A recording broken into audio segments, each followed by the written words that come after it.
Assalamualaikum warahmatullahi wabarakatuh. Di sini kami dari kelompok 13 yang beranggotakan saya sendiri Aulia Nur Inayah dan Dini Melinda Ayu. Di sini kelompok kami akan membahas tentang kawasan ekonomi kreatif Tanjung Lesung, di mana pada pembahasannya meliputi 3, yaitu latar belakang pengembangan, inovasi kreatif, dan rencana anggaran pengembangan. Yang pertama itu adalah latar pengembangan yang akan dibacakan oleh Dini.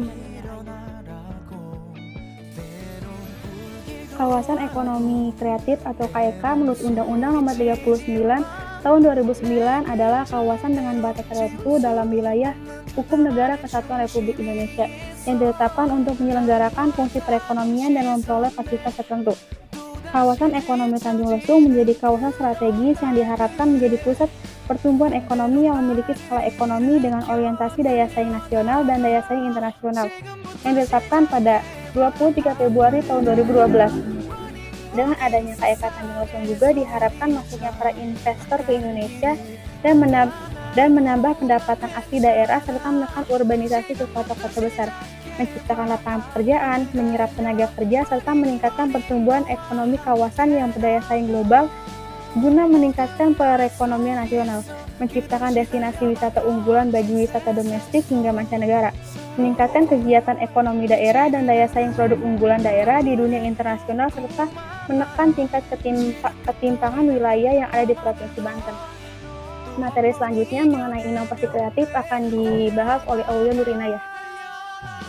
Inovasi yang dikembangkan dalam kawasan ekonomi kreatif Tanjung Lesung ini dengan adanya daya dukung infrastruktur di kawasan tersebut dilihat dari tersebarnya destinasi dan daya tarik wisata berupa pantai, wisata tirta, wisata sejarah atau budaya, dan wisata suaka alam dengan fasilitas pendukung pariwisata seperti hotel berbintang, restoran, dan rumah makan, cottage, dan lain-lain. Penyediaan infrastruktur yang mendorong konektivitas akan menurunkan biaya transportasi yang ada di KEK Tanjung Lesung dan juga mempercepat gerak ekonomi. Seperti dalam halnya konektivitas infrastruktur akan dibangun tol Serang Panimbangan, di mana dengan adanya tol tersebut dapat mempermudah para wisatawan untuk menjangkau KEK Tanjung Lesung.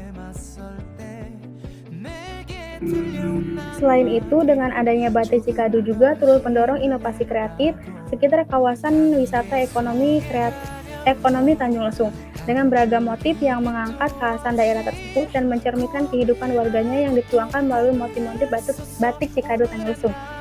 Materi selanjutnya mengenai rancangan anggaran pengembangan. Menurut Sandiaga Uno menjelaskan bahwa investasi untuk KEK Tanjung Lesung diproyekkan masuk investasi sebesar 90,4 triliun dan diproyekkan dapat menyerap sebanyak 85.000 tenaga kerja hingga tahun 2025 dengan mengembangkan semangat optimisme bahwa sektor pariwisata dan ekonomi kreatif akan segera bangkit. Banyaknya peluang yang terbuka melalui inovasi, adaptasi, dan kolaborasi dengan produk-produk UMKM, dan juga diharapkan desa wisata ikut terlibat dalam pengembangan kawasan ekonomi kreatif Tanjung Lesung. Baiklah, itulah hasil diskusi dari kelompok kami mengenai kawasan ekonomi kreatif Tanjung Lesung. Kurang lebihnya mohon maaf. Wassalamualaikum warahmatullahi wabarakatuh.